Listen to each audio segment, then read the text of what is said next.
Salut les loulous, ça va? Je vous appelle d'Hawaï, de chambre d'hôtel à Hawaï. Ah, j'ai oublié. Acte 4. Un confiné à Hawaï, dans une chambre. Je voulais aller à Panama, là, puis passer directement au Guatemala, mais ça n'a pas marché. Ils m'ont pas voulu là-bas. Ils m'ont dit hop dehors. On n'a pas besoin de vous ici. C'est ce que j'ai fait. J'ai pris un avion, un petit avion, un porteur, un petit à deux places. Et je suis allé à, comment ça s'appelle, à Hawaï. L'hôtel s'appelle le Palm Beach. Ça va, un petit hôtel tranquille. Bon, je vais vous raconter une histoire, deux même, deux marrantes, enfin, moi, elles me font rire, quoi. Et ouais, dans les années 85, 84, 80, jusqu'à 88, il me semble, l'hiver, pour éviter de rester là, parce que je suis cuisinier, je faisais des saisons à la neige, et puis l'été sur la Côte d'Azur, quoi. Et pour couper un peu tout ça, je faisais du colportage avec un ami, plusieurs amis, quoi, dont un qui doit me suivre, que j'embrasse, et c'est mon copain Patrick Messina, c'est un chic type. On a des bons souvenirs ensemble, on a fait un petit bout de chemin ensemble, et puis on en a aussi raconté. Bon, bref. Et donc, le colportage, en fait, ça consiste, on va dans chaque ville et on recrute des vendeurs. Des vendeurs, on pose une annonce dans le journal local et on choisit un lieu de rendez-vous, généralement c'était un bar, et on recrutait des vendeurs qui venaient, cherche vendeurs pour produits de presse, on expliquait quoi. Et on avait chaque fois quatre 5 vendeurs qu'on balançait dans les cités de la ville qui étaient décidés à prospecter. On a droit on appelle ça du colportage accidentel. Il faut aller dans une préfecture, on nous donne une autorisation. Cette autorisation, bon, on y allait rarement dans la préfecture, dans la mesure où on changeait de ville tous les jours, quoi. On a fait toute la France comme ça. Et bon, bref. Et donc là, ma petite histoire, ça se passe à Belfort. Belfort, c'est une chouette ville là-bas, c'est dans l'Est, là-bas, d'à côté du ballon de Guebwiller. Et puis là-bas, il se va te dire que l'hiver, ça caille. Putain, et là-bas, l'hiver, tous les gens sont dans les bars, ils boivent de la prune, de la mirabelle, c'est chouette. Et puis il y a les filles, les garçons, c'est une drôle d'ambiance, on y est bien. Et mais bon, et là, mon ami, il avait un anorak, mais un anorak, c'est une doudoune, mais à l'époque, on disait un anorak. Voilà, mais bon. Et il me dit, bon Franck, demain on va aller dans un hypermarché du coin, là, on va aller acheter une doudoune parce que moi j'ai trop froid, quoi. Et c'est ce qu'on fait le lendemain. On va dans un supermarché là-bas, un grand, je me rappelle. Et il me dit, Franck, je vais te faire voir un coup. J'ai piqué quelque chose, plus un anorak. Et tu vas voir, personne n'y verra rien du tout. Ça, voilà, bon bref. On rentre dans le magasin, j'ai fait, putain, qu'est-ce qu'il va me faire le Michel là? Et puis je le vois faire, vas-y, je t'essaye un anorak bleu, un rouge, avec la capuche, pas la capuche, les manches, pas les manches, les boutons, la fermeture éclair. Et bref, et je le voyais puis bidouiller, et puis j'avais vu qu'il essayait d'enlever l'alarme hein, ou l'espèce de truc, il voit que quand tu passes à la caisse, ça klaxonne. Puis il me dit, regarde bien, je vais piquer aussi autre chose.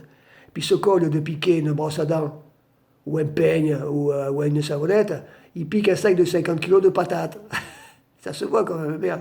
Bon, bref, on arrive à la caisse, il met le sac dessous, parce qu'il y en avait des coins, légumerie, tout ce qui. Voilà, et là, il avait pris l'anorak, il l'avait mis dessus. Il avait mis comme si c'était le sien, quoi. J'ai fait, putain, qu'est-ce qu'il va faire, là? Il passe à la caisse, et bien la femme, elle fait, et les patates, c'est pour qui? Elle fait, ben, non, non, qu'est-ce que je raconte? Je vais vous les payer, bien sûr. Il paye les patates, et avec un sac de patates, le chariot était vide, ça paraissait un peu bizarre.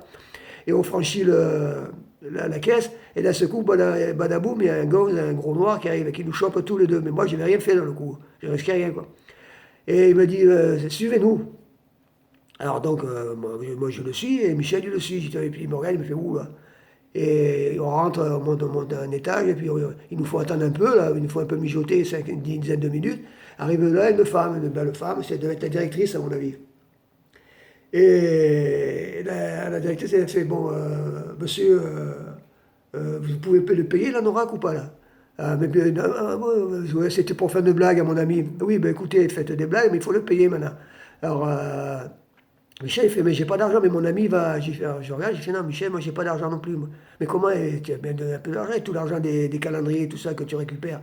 Ah ben oui, mais ça, je te le donne pas, il faut que tu as fait une bêtise, il faut que tu la payes. Alors la directrice, elle fait, bah écoutez, vos histoires de je sais pas quoi, là, vous arrangez entre vous, parce que moi j'appelle la gendarmerie, hein.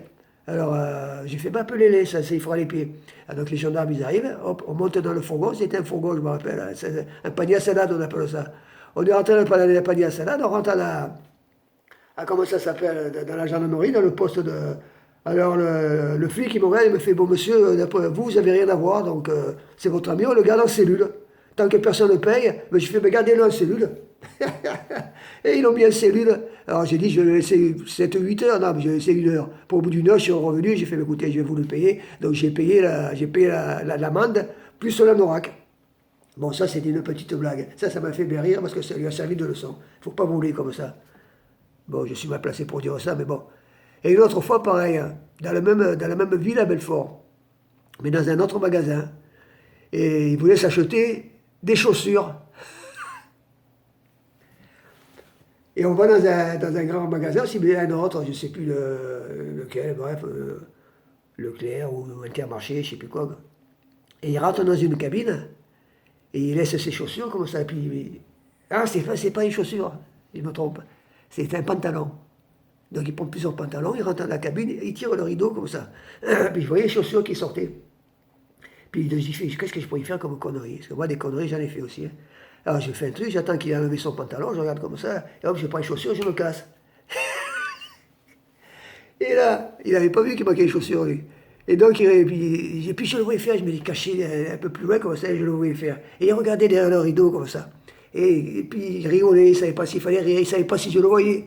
Alors, il faisait le mariage, il croyait que je... Bon, et effectivement, je le voyais. À un moment, au bout de 3/4 d'heure, il a eu une barre, il est sorti, mais il est sorti à pieds nus, enfin, à une chaussette. Et tout le monde le regardait dans le magasin. Et je le vois partir à l'accueil là-bas. Et puis il parle, il fait à la femme, viens voir là-bas. Et il parle un peu à l'oreille comme ça. Et puis 3-4 minutes après, j'entends la femme qui parle au micro. Monsieur René Franck est prié de rendre les chaussures à Michel Talbot. Alors là, ça m'a fait bien rire. Donc voilà. Et donc, ben c'est tout, c'est 2 blagues. 2 blagues, ça m'a fait rire. Là, une autre, je vais vous en compter une autre. Celle-là, elle est pas mal aussi. Et donc, à l'époque, on avait une 4L. Et donc, Michel, il conduisait, ou c'était moi. Et puis, on avait 3 vendeurs derrière. Et on va dans le centre de ville. Et puis, comme on cherchait toujours à faire des bêtises, moi, j'ai dit à Michel, ben, arrête-toi. On va dans un magasin de farce et attrape. Et je veux acheter des ampoules, des boules puantes. Mais il en avait, mais il avait aussi, il m'a dit, j'ai autre chose, c'est de la bombe. Il me dit, c'est un truc, c'est comme une bombe, un aérosol, mais ça envoie de la boule puante. Alors, je vais vous donner un ordre d'idée. C'est un mélange d'anchoïade de 300 avant Jésus-Christ et avec des roll-mops suédois. Mélangez ça tous les deux. Alors, je ne vous dis pas, ça pique. Hein. Ça pue quelque chose de joli. Et donc, un jour, on arrive dans je ne sais plus dans quelle ville, et j'ai fait à Michel, on s'arrête sur la route, et puis on a fait le gosse pour lui demander un renseignement. Et alors, il ouvre sa glissière, sa fenêtre de la 4L, puis il fait, monsieur, il appelle, il joue au boule, il traverse la route, et puis il se pousse, et puis le mec il pense qu'il rentre sa tranche, il devait être sourd à mon avis. Et puis, badaboum, j'y passe une giclée dans le nez, mais il n'avait pas vu que c'était moi. Oh putain, j'ai cru qu'il allait s'évanouir. Et il a manqué le souffle, il s'est accroché à la portière comme ça. Il a fait, oh putain, c'est la première fois que je vois ça. Il a fait de ses collègues. Oh, viens voir, écrasé comme ça pue là-dedans. Ah, du coup, j'ai dit, c'est une blague. Je me dit, oh putain, elle est pas mal celle-là. Voilà, ça c'était une blague parmi tant d'autres. Ah, ça m'a fait rire, c'est un chial du coup. Hein. Bon, allez, les amis, j'espère que ça vous a fait un peu rire et que vous supportez le confinement. Bise, à demain. Ben, comment ça s'éteint ce truc?